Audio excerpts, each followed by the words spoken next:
Hi, my name is Tori Grace, and I'm passionate about helping people in their 20s and 30s learn how to thrive in life, especially if you're someone like me who has felt left behind. So let me ask you a question. Do you feel stuck?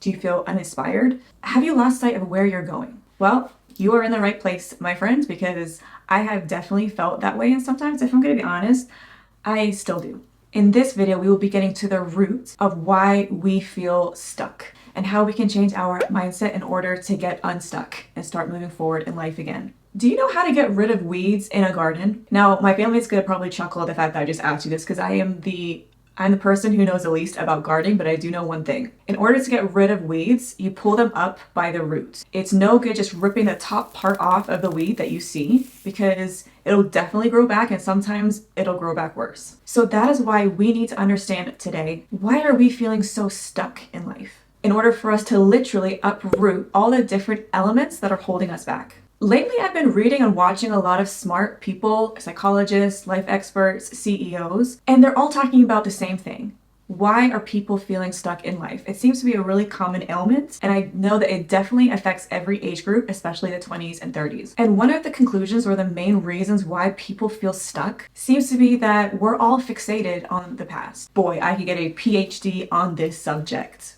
I have struggled with this for a long time. I have been so guilty of holding on to what could have been, what should have been, what happened to me, then honestly continuing to live my life and move forward. I've recently watched a talk by an incredible woman called Christine Kane, and she was talking about this exact subject. And she said something that really stirred my soul. I don't know if you've ever heard or read something that hits you right in the gut and like your inner voice is saying, but that's what happened. So she said, we get stuck when, and I quote, our attachment to the past outweighs our commitment to the future. Let me say that again for the people in the back. We become stuck when our attachment to the past outweighs our commitment to the future. And Christine goes on to say that being fixated on what we've lost or what we left behind is literally robbing us, you and I, of our future and the life that's in front of us. And do you know what? This happens to so many people. So many people fall into this trap, me included, for many years. If you would like to support this channel, it would mean a lot to me if you subscribed, liked this video, and also if you think you know someone that would get some value from it, then make sure you share it with them. All of that helps. Another root of being stuck is misplaced hope. Have you ever heard the phrase, don't put all your eggs in one basket? Sometimes we put our hope in one specific path or maybe one specific person. And if that doesn't work out, then it's all over. We're never gonna be happy again. But let me ask you a basic question. I'm asking this to myself too. How do you know that that one thing or that one person is the foundation of a happy and fulfilled life?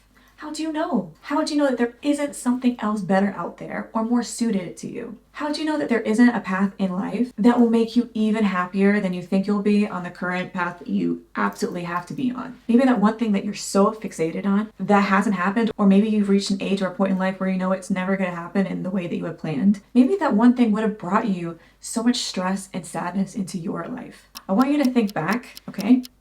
This is going to show my age. I want you to think back to a toy that you were obsessed with as a child. You saw it on TV during Saturday morning cartoons, and you were sure that this toy had to be in your life. And you could think of nothing else. You could talk of nothing else. For me, it was a Diva Stars doll. I was 100% sure it was going to change my life. It was a doll that could speak and interact with you, even knowing what clothes you had put on her. I, of course, hyped up in my mind as this like $1 million AI who was going to become my new best friend. So Christmas came around and thankfully my parents got the hint and I got it. And I played with it for about a day, maybe even just an afternoon, until I realized that she was not what I thought her to be. She was a disappointment. She didn't change my life overnight. We didn't become best friends. She could say all of about 5 things that she like cycled through, and she didn't make me happy. Now, what is my point in saying all of this? I was sure that doll was what I needed to make my life happy. But maybe there was something else that could have been better for me that would have actually brought some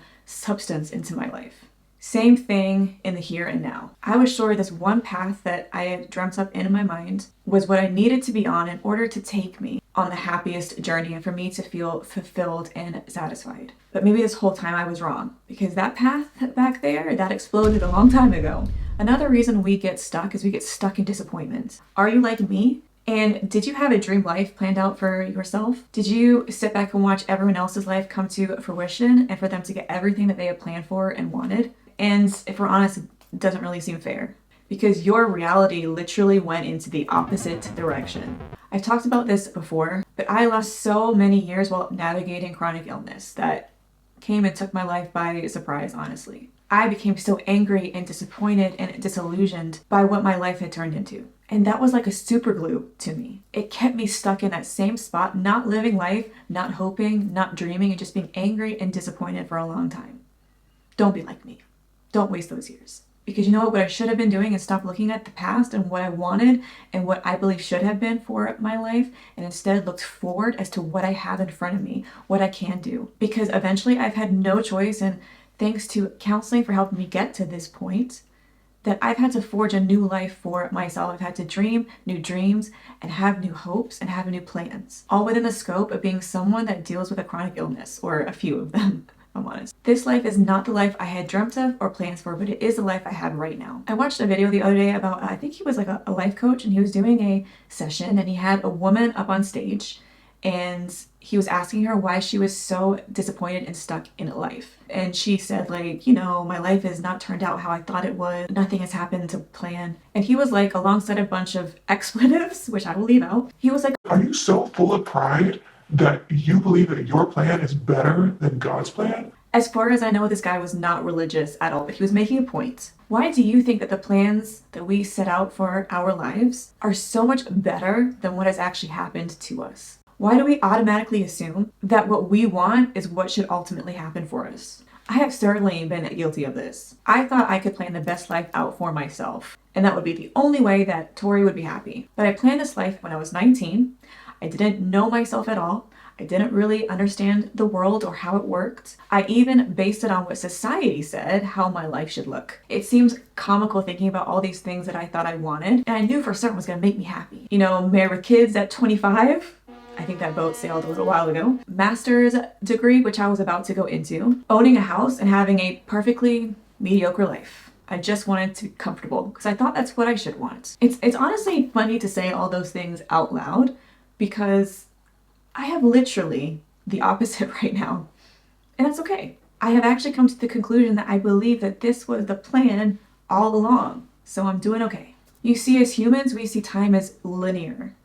It's flat. We can only see things as they happen, or maybe sometimes the next step. Like, you can't say for absolute 100% certainty where you're going to be this time next year to the very minute detail. But from a Christian perspective, we believe God is above time and he actually views time all at once. Like, nothing surprises him. He doesn't go, oh, whoops, I didn't know that was going to happen. But I fully believe that if we allow him, he can work our darkest situations for our good. I'm not just saying this to look like a saint. I have to put my money where my mouth is, even when life has been extremely painful and hard for me. And I talk about this a little bit in a previous video, all about how pain has been my biggest teacher in life.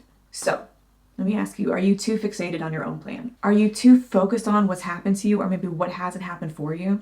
Are you more committed to your past than to your future? All of those things are weeds that we have to uproot in our lives in order to get unstuck. There's a certain comfort, if we're going to be honest, that comes with being stuck or wallowing in being a victim of your own life. I'm certainly talking to myself when I say this as well. But if you still have breath in your lungs, yep, check, then it's not over. There's still room for you to change your mindset, and there's still time for you to turn your life around and make a comeback. The only person keeping you stuck, and this might sound harsh, but it's yourself. And that can be a very hard pill to swallow. I've been there. I've had to take accountability, honestly, of the fact that for years I stopped living because I didn't have anything to live for anymore, and I didn't feel like I could do anything. So at the end of the day, it comes down to a choice. And I've had to make that choice. Next week, we will be exploring practical ways of how to get unstuck, because today we've tackled our mindset and we got into the root of the problem. Thank you so much for choosing to hang out with me today, and I'll see you in the next one.